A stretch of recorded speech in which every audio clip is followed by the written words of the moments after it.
Welcome to the #1 show and the source of truth for all things MedTech. Here, we reveal the secrets and stories behind the investments, science, and commercialization of the MedTech industry. Every week, we'll take you on a wild ride with the biggest names in the game, from entrepreneurs and investors who are shaking up the market to healthcare providers who are revolutionizing the way we think and practice medicine. So hold on tight and get ready for a journey like no other. This is the State of MedTech.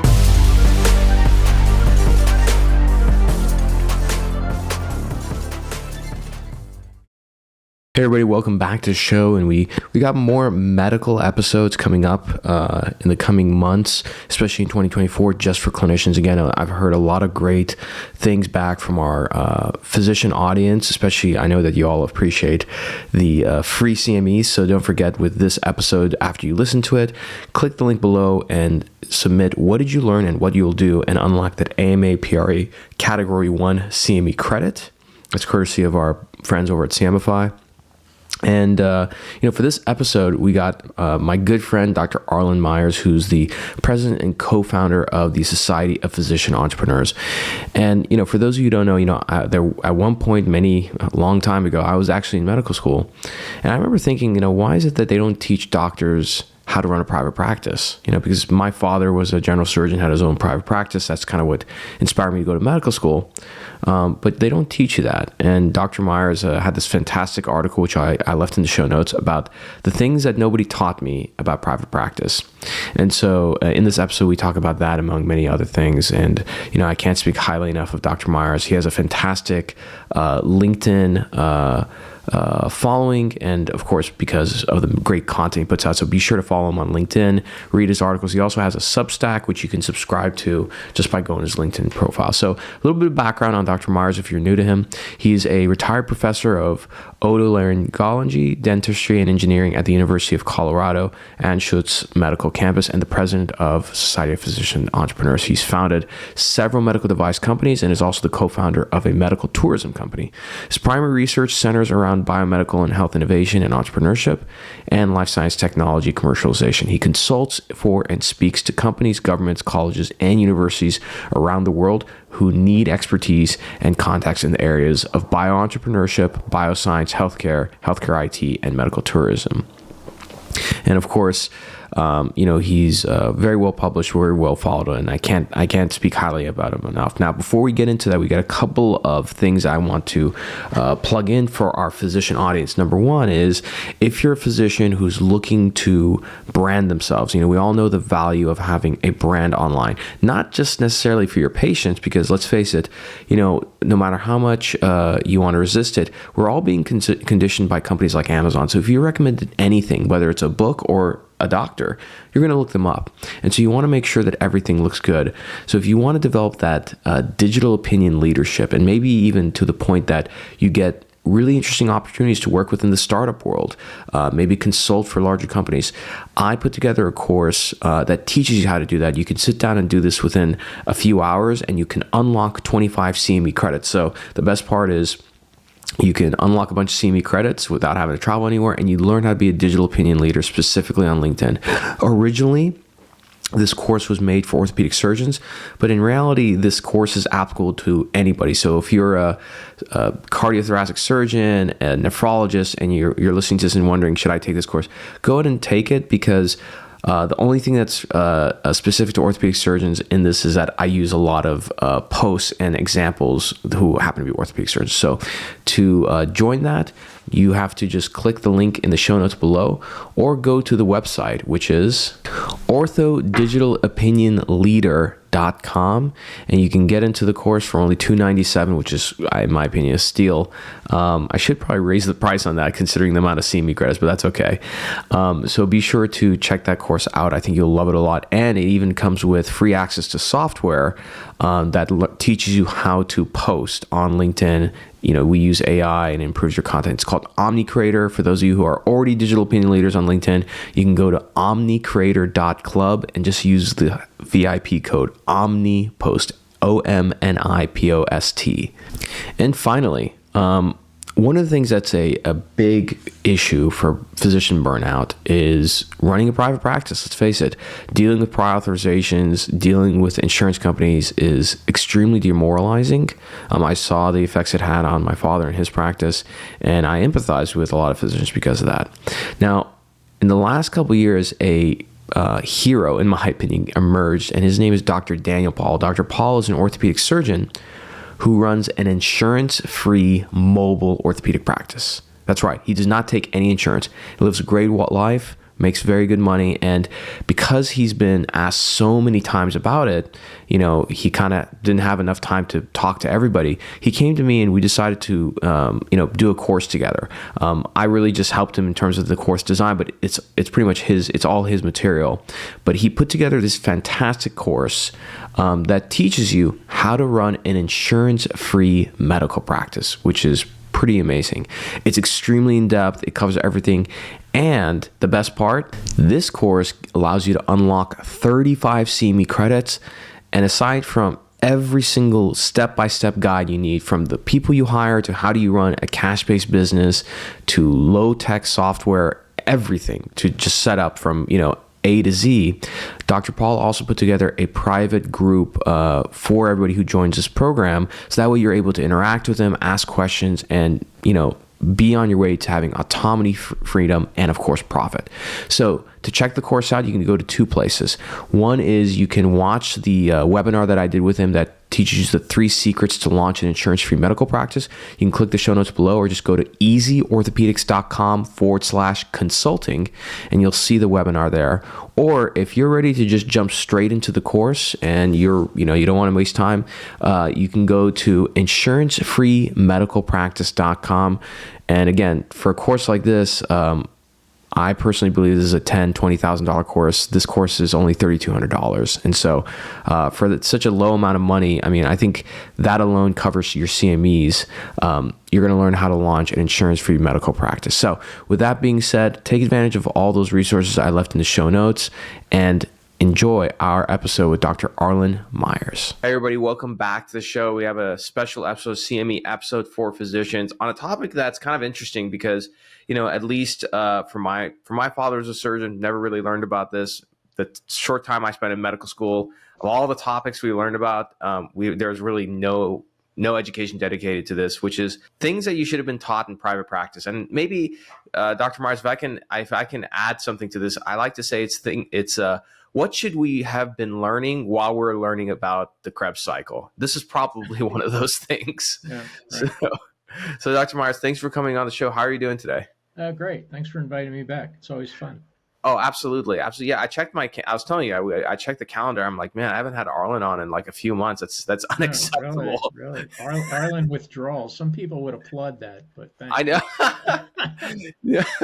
Well, and we joked earlier that when we were texting, it was like, yeah, anything except AI. I'm like, yes, please, anything except AI. Because I'm just like, I can't handle it anymore. We have a no AI zone. No AI zone with a line through it. Right. Exactly, no AI zone. I should start that. That'll be a good campaign. Yeah.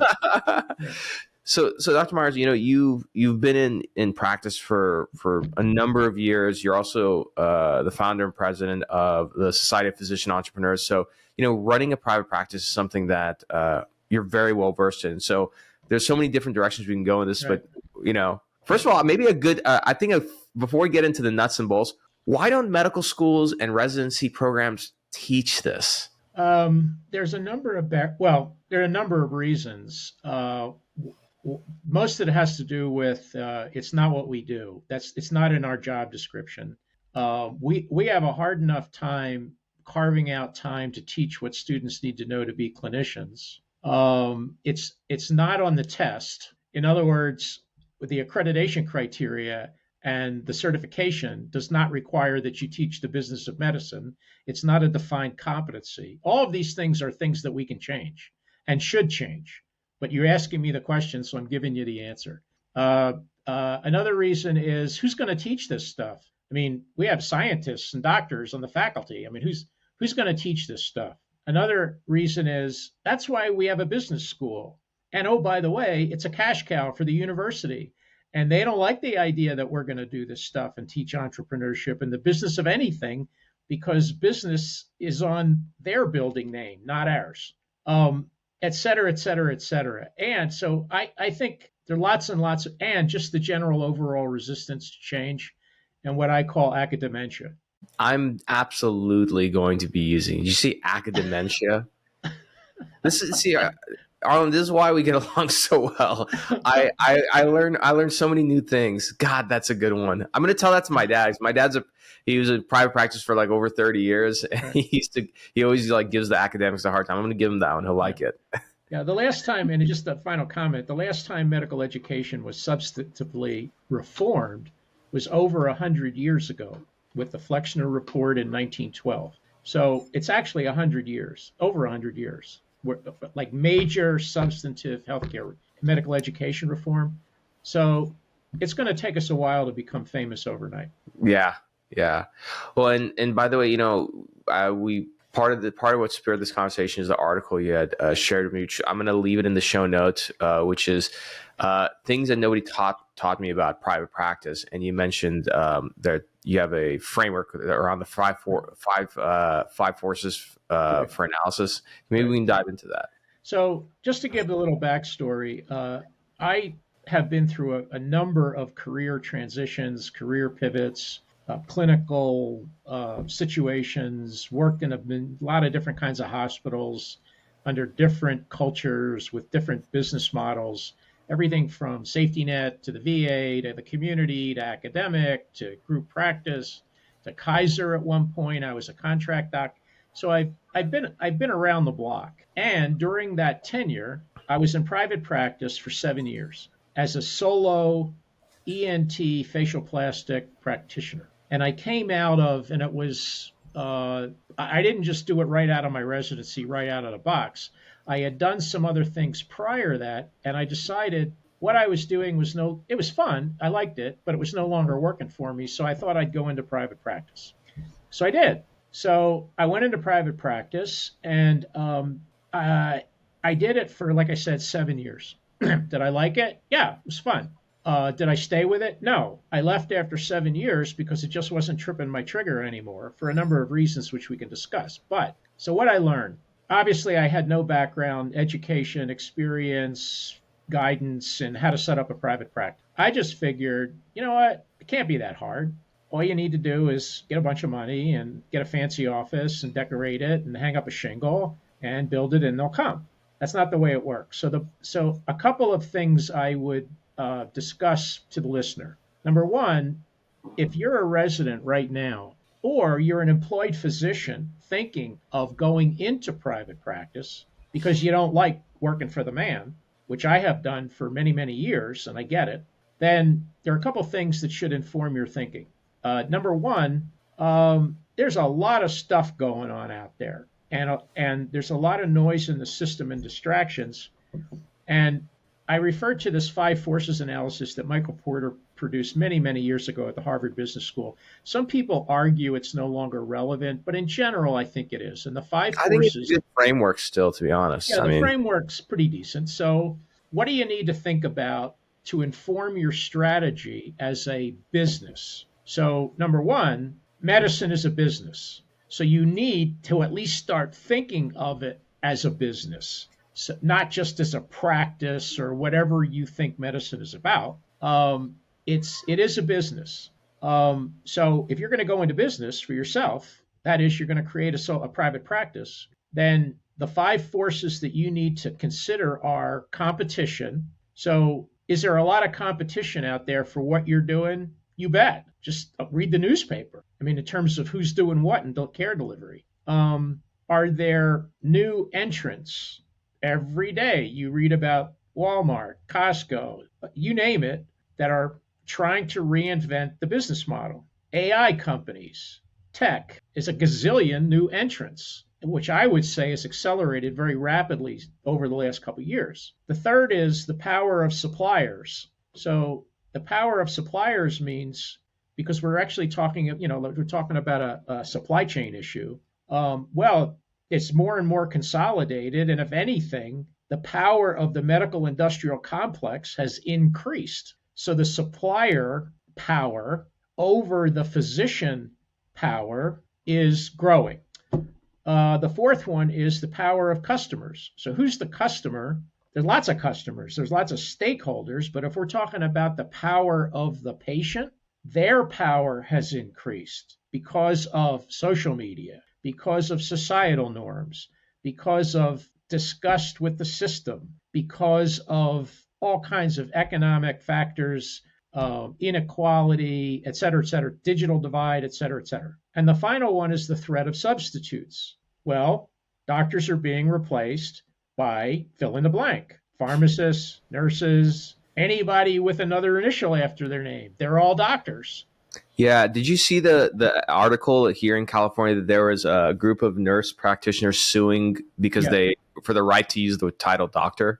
Right. Well, that's an example. So, and we could get into that conversation with scope practice creep, but that's going to take us down a deep rabbit hole. So, but that's the point. We're down one rabbit hole right now. Right. We got to head back to another rabbit hole. We're already 3 feet deep already. So all of these forces, competition, new entrants, power of the supplier, power of the customers, threat of substitutes are headwinds if you're a doctor thinking about going out to work. So you have to consider all this stuff. Now, that's probably the reason that most medical students and residents have zero interest in going into private practice. They just don't want to deal with the hassles and the threats and the risk and the debt and the brain damage. All I want to do is practice medicine, right? But what they don't understand is if you don't have a business, if you don't care about the business of medicine, you have no business practicing medicine. I don't care how you do it. It's just something you have to understand. So that sets the stage. Now, in the midst of all this, the environment adds some more stuff. And I call these the various revolutions that are going on. One is the anti-capitalism revolution, which is I'm fed up with medicine in the United States being a privilege and not a right. And it's all because of the greedy capitalists who are taking money and couldn't give a damn about me as a patient. Number two, the fourth industrial revolution, which is what we are living in terms of the cyber world. And how do we deal with big data, with artificial intelligence, with technology, with integration of all of these things? How do we get our arms around that? Number three, I don't know what to do about this truly disruptive innovation. That's what people are saying. As Christians, as Schopenhauer described it many years ago, and as Clay Christensen sort of did a really good job of sort of amplifying it, but the terms have been diluted. What he truly meant with disruptive innovation is the existing business model is obsolete and somebody is going to change it because you didn't. And that's an adequate description of the sick care system of systems. It's totally dysfunctional and people are fed up. So, and it's a self-inflicted wound. Doctors, medical societies, medical schools, graduate programs, that their head in their sand for so long, somebody came along and disrupted it. It was theirs for the taking. So you have to deal with that reality. And finally, there's the death of expertise. So everybody with an opinion is an expert, fueled by social media, and their suspicions about doctors and scientists and COVID and et cetera, et cetera, et cetera. So you're dealing with, again, you're a resident, 8 months, you're going to have to decide where to go to work. You have to deal with what I've just mentioned. You have to think about this stuff.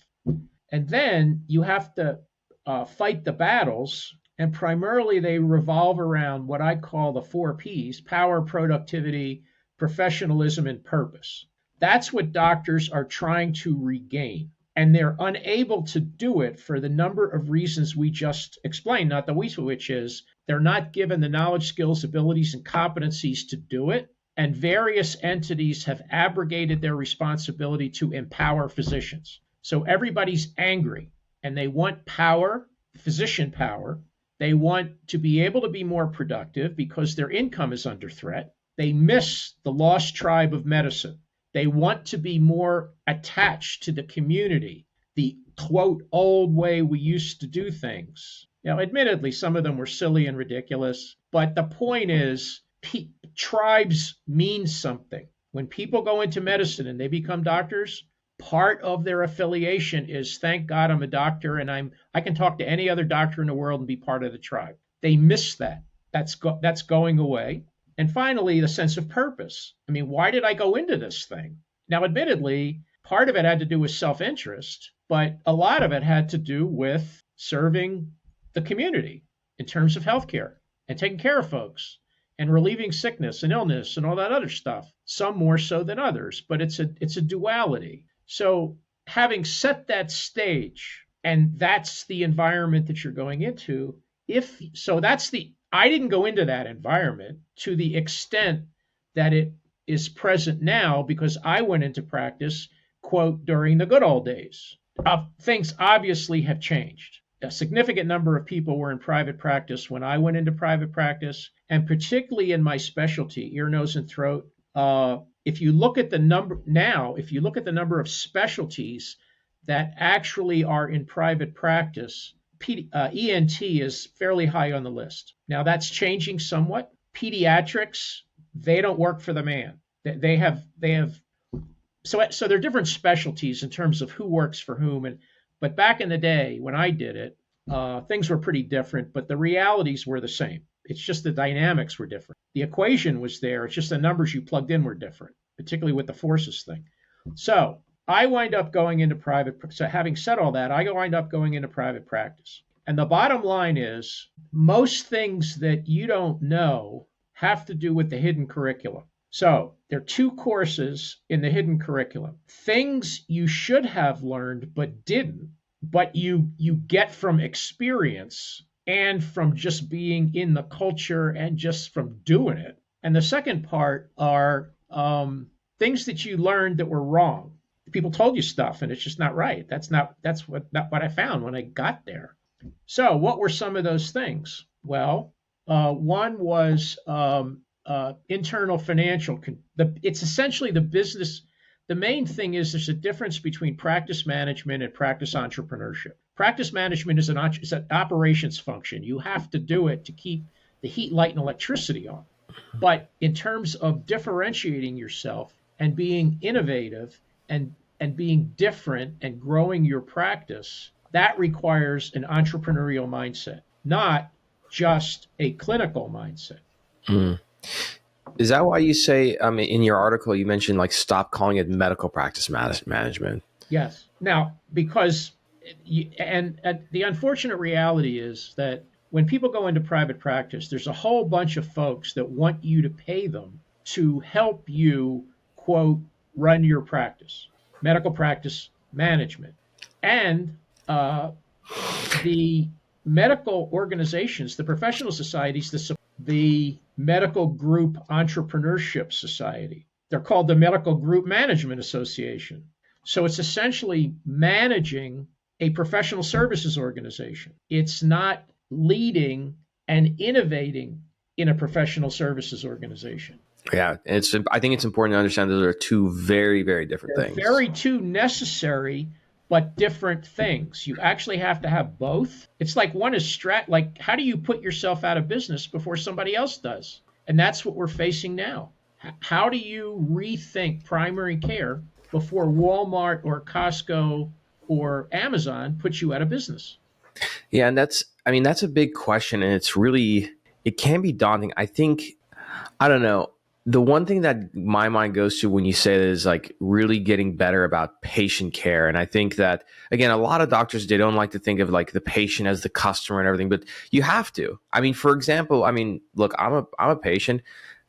I went to a doctor, I remember sometime last year, and it was the last time I went to them because I was just like really annoyed by the quality of hospitality and the reception, like when I was checking in.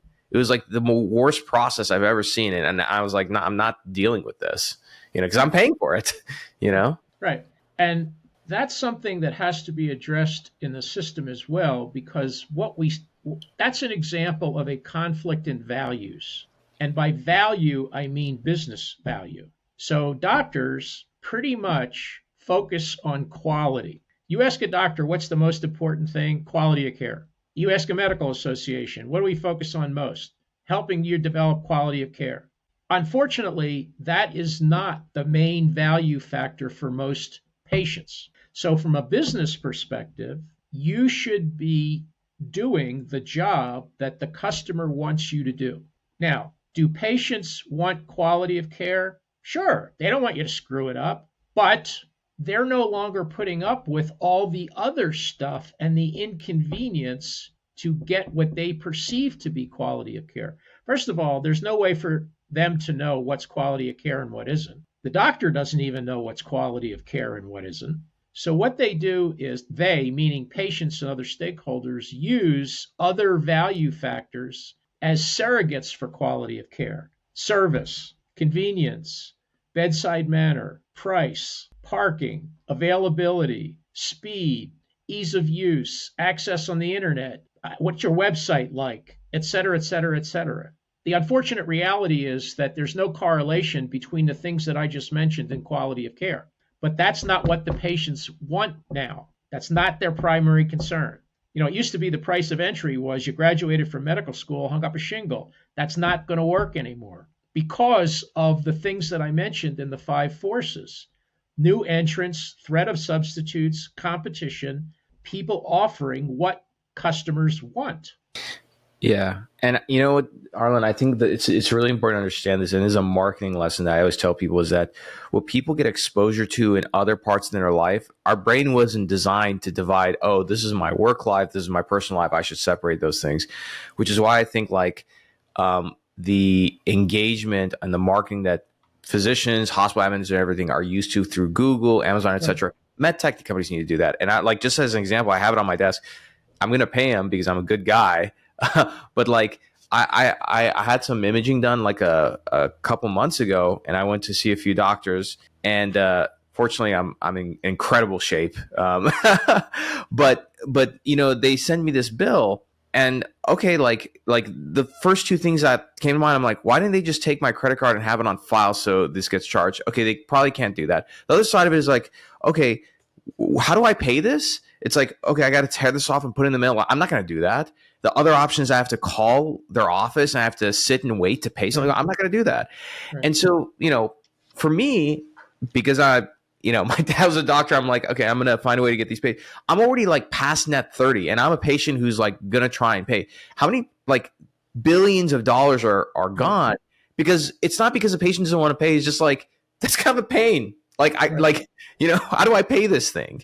You know? So that's an example of how the environment has increased our expectations from one industry to the next. If blank can do it, how come you can't do it? I mean, what's so hard about it? I can do this on Amazon. I can do this on fill in the blank. Why can't you do it? And the last thing in the world they want to hear is, because that's our policy. It's like, you're just not going to put up with that. So the bar has been raised. That's part of the take home. If you are going into practice, I don't care whether you're an employed physician or independent, the bar has been raised. It is not good enough for you just to deliver quality of care. That's table stakes. That's the price of entry. That's what you do. That's why they call you doctor. But that's not going to get you there. It's not going to give you professional satisfaction, and you're not going to be successful.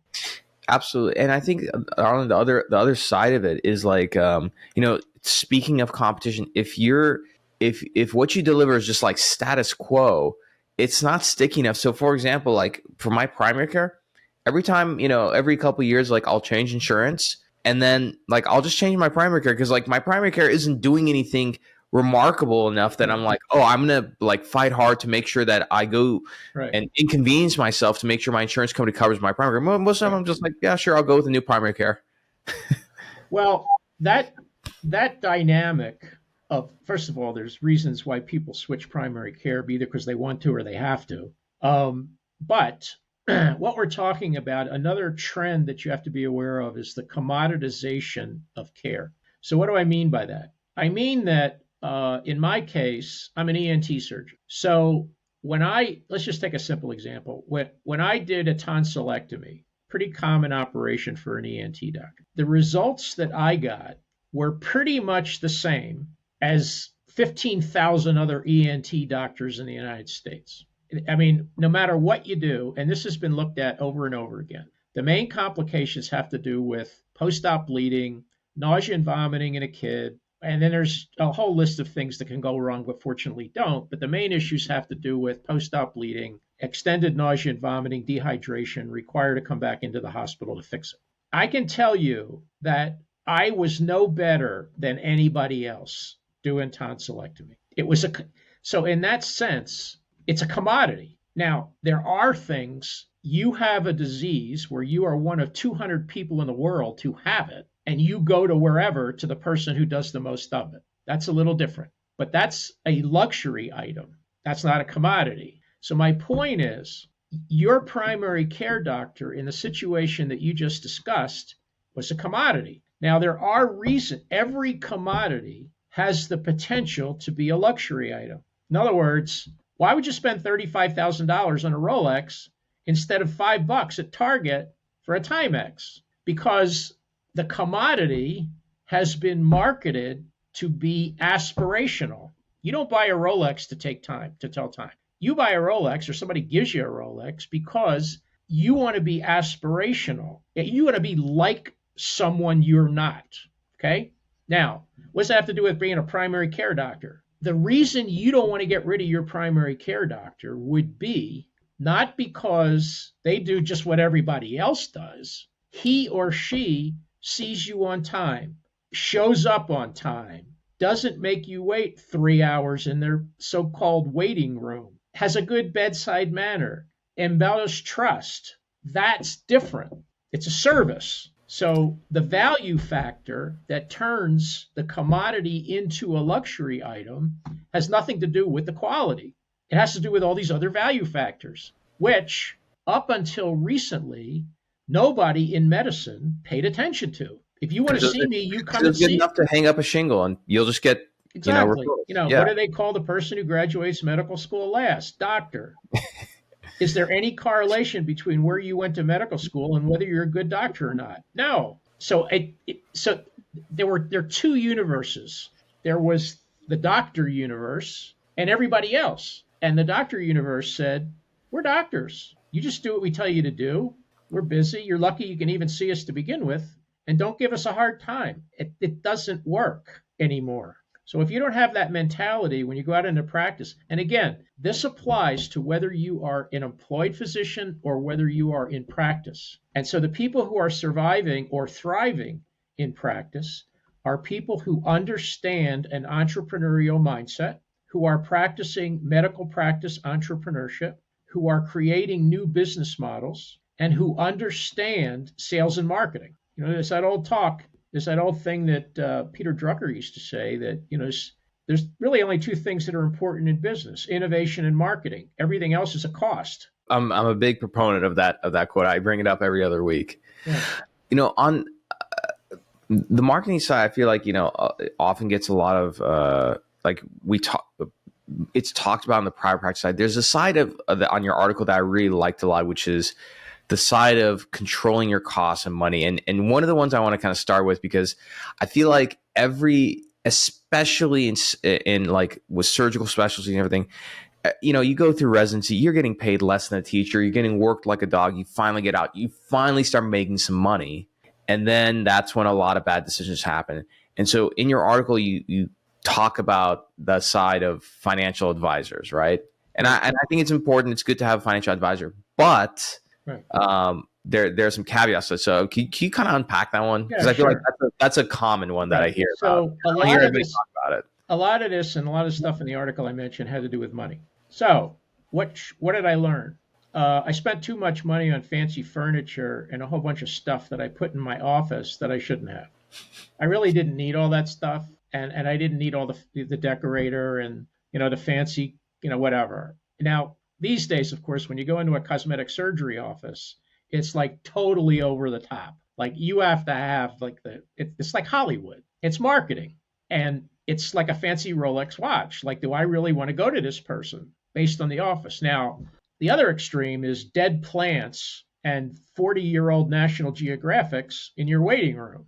I'm not talking. I mean, I think we're past. I'm glad you said it. That's exactly what it is.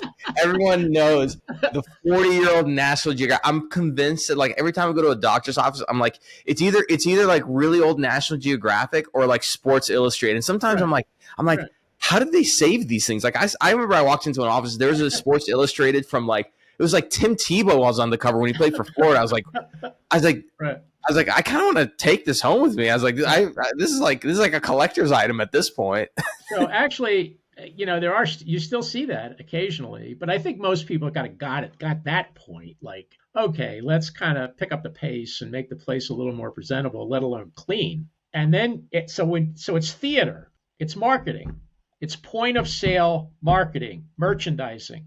It's like when somebody stacks the stuff in a Costco, do you buy it? And when you walk into a doctor's examining room, or like an office or a hospital, it's an ambiance that is designed to say something and create an emotional impact. I feel pretty good about being in this place. Or you got to be kidding. Like, when's the last time they cleaned the floors? Or how come they have this window between the receptionist and me where I have to slide stuff under the bottom of the window? Like at a bank teller kind of thing. Or like I was gonna say, or like you're in a bad neighborhood. Right, you're like in a bad right. Like it's like a paycheck exchange kind of place, or whatever. And you still see places like that, and then there's the other extreme. Enough's enough. You don't need to spend it. So number one, and I said, the advice is live like a resident.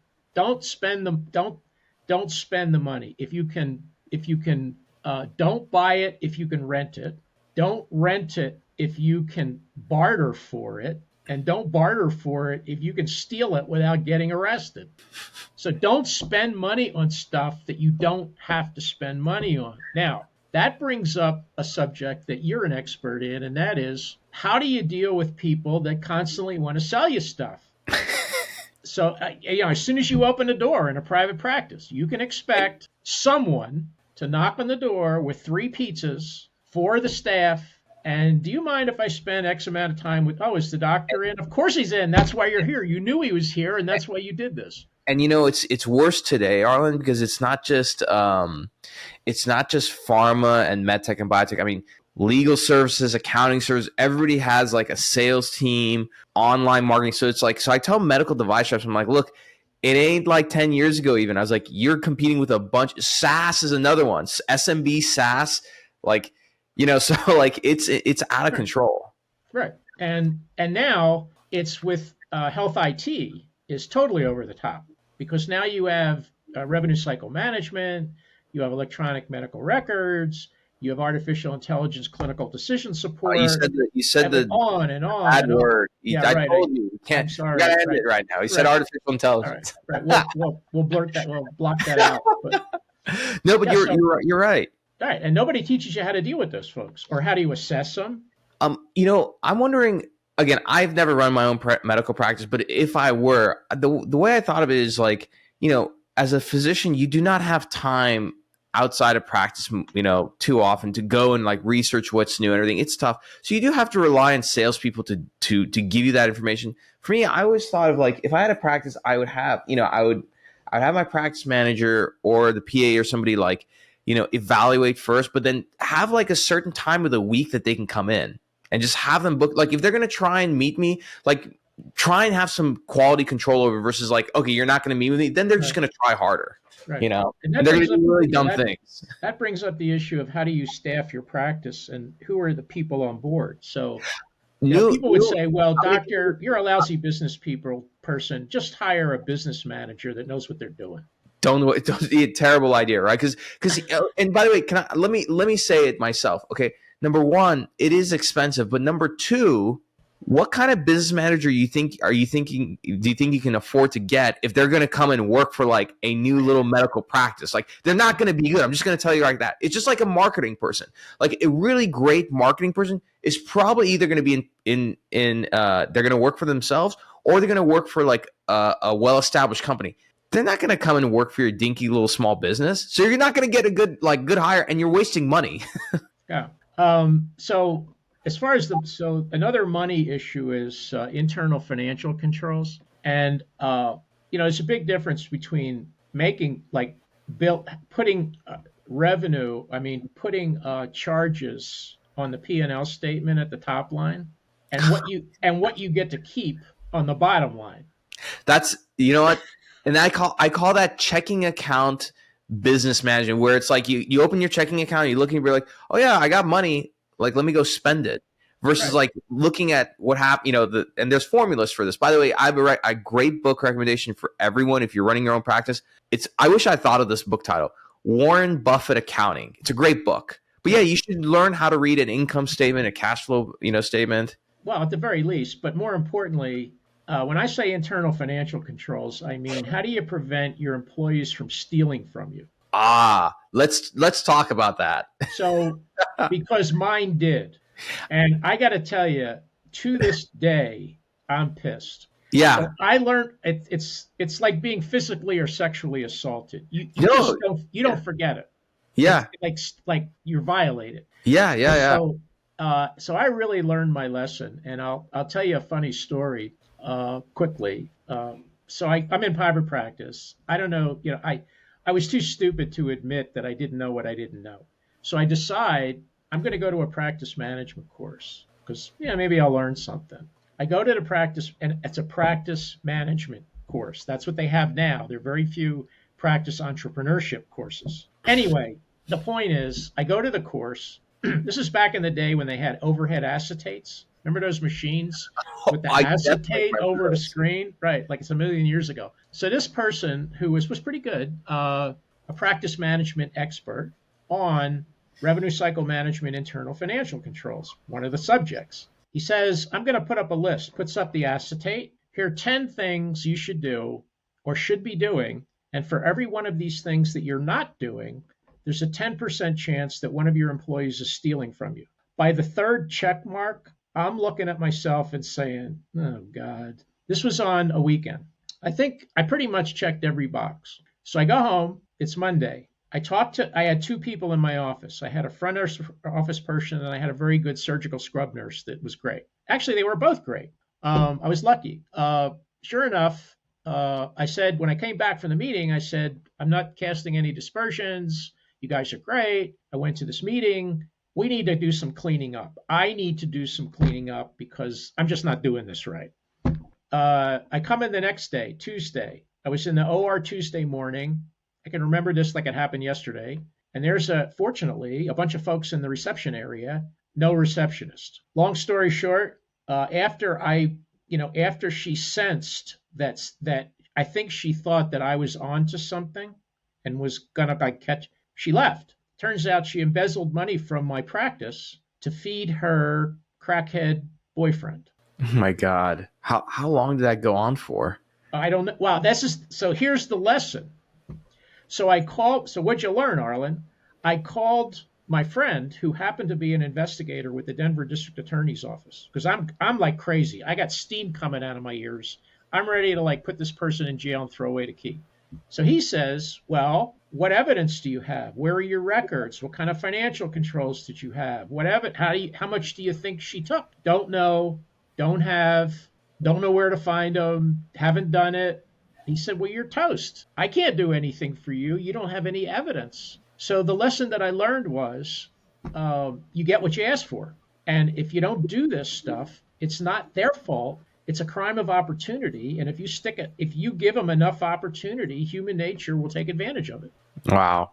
Yeah. And it's while we're sharing, my father did not have, fortunately, anybody who stole money from him. But one of his office manager, practice, whatever it was, she didn't bill the right way, and it was something like $30,000 or $35,000, right. Like over a period of a year that was just lost. They're never going to recoup. Right. And then another lesson is, recognizing revenue. That is, you see a patient and you put the charge on some sort of accounting statement. That doesn't mean you have the money. It's a receivable. And from the time you recognize the revenue to the time you actually get paid. I don't need to tell anybody with insurance and with prior authorization and with sending stuff back and deductibles and copays and blah, blah, blah. That doesn't mean that's what you earned. That's not that's not net income at the bottom line. Then throw in inflation, then throw in taxes, then throw in overhead. You should live like a resident until you understand how this is going to work. It's cash flow. So you have to pay attention to the cash flow, not how many numbers you put up on the top line. Yeah. Yeah. For the people who just started a new practice and they're, private, what are some simple tips that they could do from now to prevent an employee from embezzling money? The simplest one I can think of is just like have some accounting software like QuickBooks or something, and have like a good bookkeeper who doesn't work in your office. Like that's the first thing that comes to mind. They're pretty standard. Well, first of all, you have these days the accounting systems are much more transparent and checkable than they were when I did it. So get the right accounting system. I mean, there's lots of them around here. Number two, if you don't understand basic accounting and basic profit and loss statements and other financial statements, learn about them. Get somebody to teach you, or hire them for a couple days or whatever to sort of do it. Number three, if you're a small private practice, you should be signing all the checks. If you have checks. So that's a whole nother problem, because these days you can pretty much pay everything without checks. Electronic funds transfers, bill pays, but you should always have a system where, now, if you have petty cash and you say, you know what, if this is a $10 thing, pay it. But you have to have anything over $200. I have to sign the checks. Or at least approve or authorize approval. Pretty much anything 100%. Over a certain amount. 100%. So right. I was gonna say, Arlen, I think a lot of doctors can learn a lot just by understanding the med tech companies and startups they work with. Like, how do you run things? Like in any med tech startup, there is a limit. Like once you hit this limit, it's like, oh, you need to get this level of approval, and after that, there's another level of approval. Anything that's on subscription based, like for me in my business, I mean, I have a small business. I don't have a bunch of employees. Right. But for me, like anything, like if it's a small charge, like pay and everything, but anything that's on subscription, I have a sheet that I put it in there. I'm like, I don't care if it's $5 or $1,000, anything that's on subscription, we have to see, because like it adds up. And then every month, like again, simple trick to increase your bottom line is like go through your subscription and be like, oh wait, 5 of these things we don't use. Great, that's like $500 a month that we just put back in our pocket. Right. The second tip is these days you have to be very cognizant of cybercrime and white collar crime. Now, again, back in the day, I didn't have to worry about that because there was no cyber anything. You just physically stole crime. Yeah, it was just old fashioned follow the money and steal it. Right. It was Willie Sutton. Back then, people you had to look somebody in the eye before they stole your money. Right. Exactly. There was honor back then. Exactly. There was honor among thieves. If you're going to steal it, you got to physically be present to do it and take the risk. Now you don't have to. Obviously, you don't have to do that.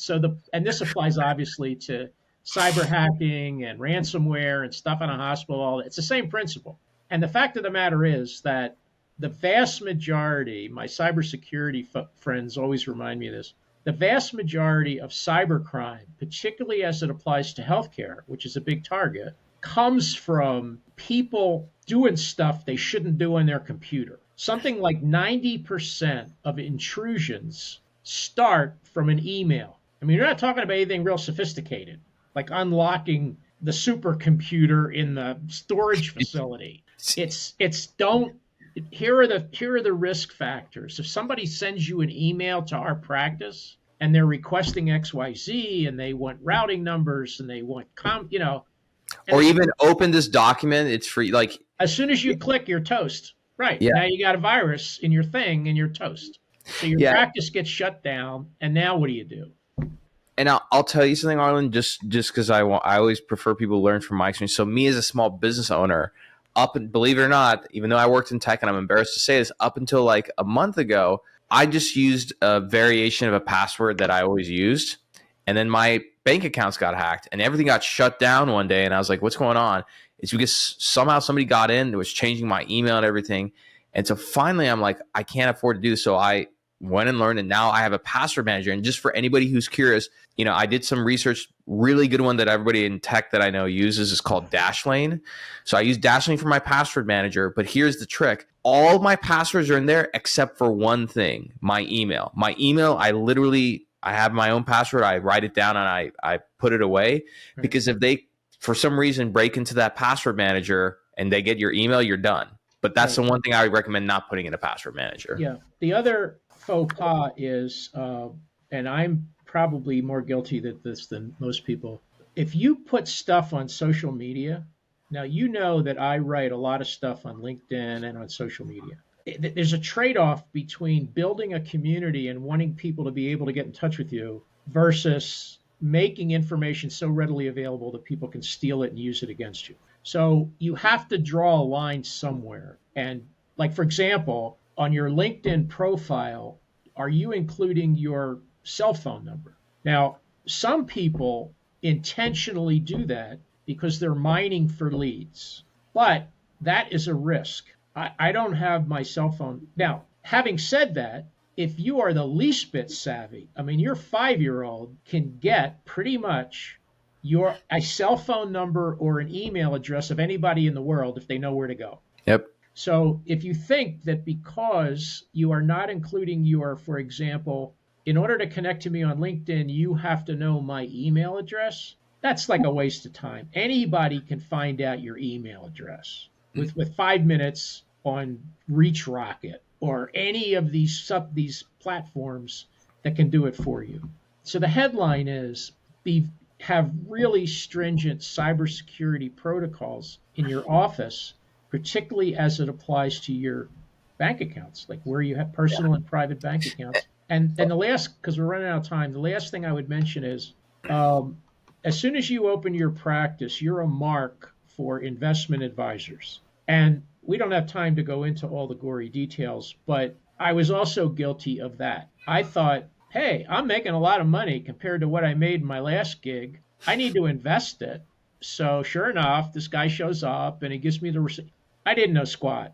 Long story short, I invested in something I shouldn't have invested in. Fortunately, it was not a really expensive lesson, but it was a bad investment and I wound up losing a bunch of money. So if you don't have a decent, trusted financial advisor, get one until you sort of get the ropes and start small, crawl before you walk, before you run.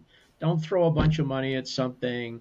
Be smart do it frequent. Yeah, these days, you can put money in an account and get 5%. I mean, it's a gift. You don't have to be a genius to do this. Yeah. So why throw it away at all kinds? And then when your risk profile increases and you have a little wiggle room and some FU money, you can do with it what you want. But at that point, it's very expensive capital and you're going to need it. 100%. And just, I think you'll agree with me on this. I'm very much in favor of being savvy with money, investing, etc. But the number one thing I tell people, whether they have a business like mine and they're an entrepreneur or they're working, is like, okay, maximize your earning potential in your actual day job. For physicians, you should start first by maximizing the amount of profit you're getting in your practice, your job, etc. Right. And then worry about some of that other, like, more fancy stuff. Like, you're not, I know there's some physicians who just get started and they're like, oh, on the weekends, I'm doing real estate. I'm like, do you think you're going to beat the person who's spending 24/7, 365 focusing on real estate and like the weekend, you think you're just going to get lucky? Yeah. Invest in yourself, invest in your core competence. And then when you get some wiggle room, you can pretty much do what you want. 100%. And before we sign up, there's one other thing I wanted to mention that I think people should do, and even my own business with like the few people I have helping me with it, I had to consider doing this, which is, either invest in a training or very simply, like, there's plenty of information on YouTube and everything. Sit down with your employees and teach them, like, here's some like basic ways that you can get hacked. Like, don't open these kind of emails. Anything suspicious, immediately email everybody else. So So to that point, maybe we'll end this with this story. So somebody, I'm a lousy golfer. I just keep doing it because. But Arlen, I'll play golf with you there. I just picked up golf. We got to play golf together. I don't care if you're lousy. We'll still have a blast. Yeah, good. All right. Yeah, it's fun. So It's a stupid game, but we keep doing it. It's a stupid game, but I got it. So much fun. Yeah, right. So anyway, somebody asked Tiger Woods, what advice would you give to an amateur golfer now that you know what you know? And his advice was, stop watching goddamn YouTubes.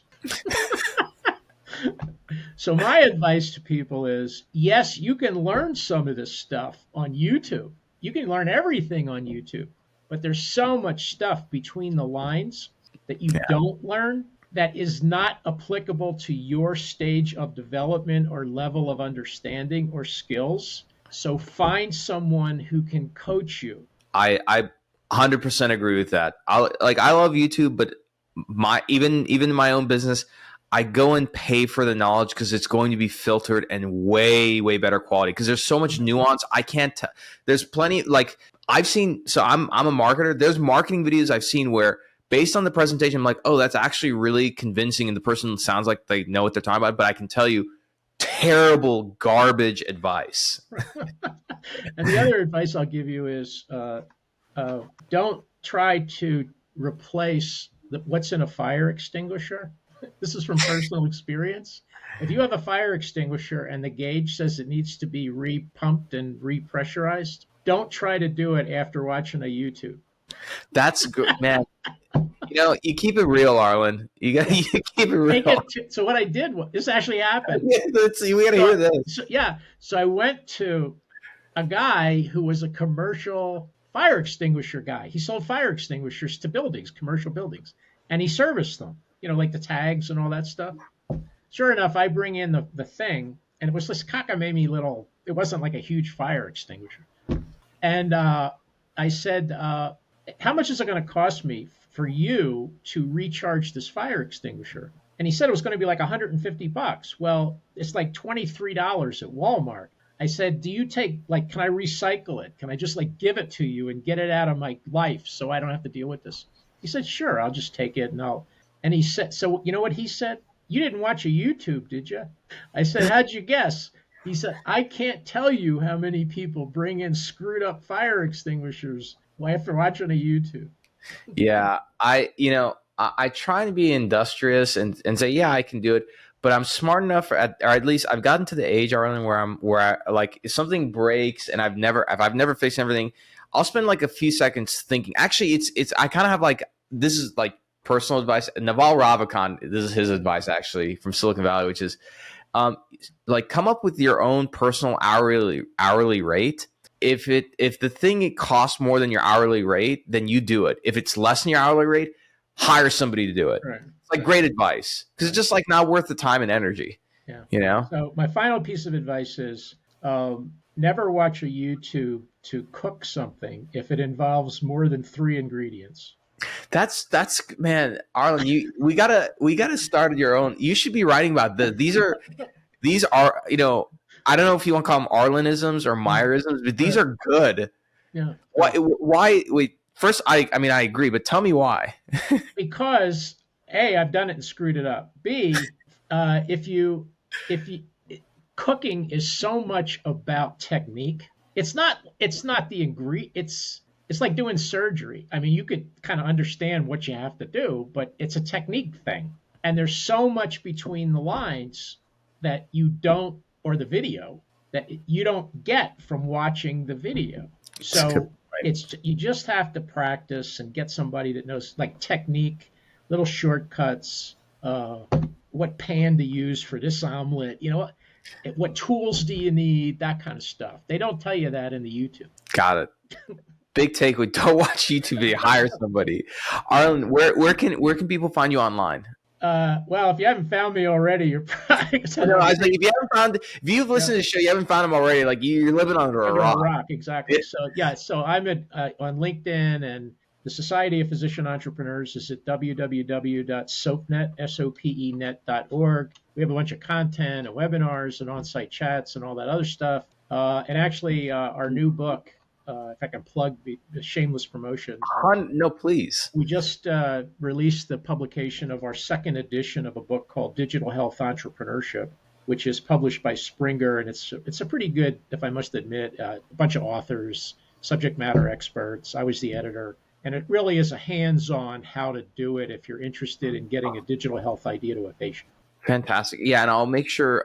Can people buy that on Amazon, or is there a site for it? No, you can buy it wherever you want. Yeah. Oh, Amazon, perfect. So I'll plug that in the show notes. But you said it's digital. It was published by Springer. Yeah, it's called Digital Health Entrepreneurship. Digital Health Entrepreneurship. I see it there. Yeah. Fantastic. Awesome. Arlen, thank you so much for coming on the show. And everybody who's listening, be sure to unlock your CME credit for this. Just check the show notes below and click that. And be sure, if you're a physician, subscribe to the show. We'll be having more CME episodes like this with physician leaders like Dr. Meyers.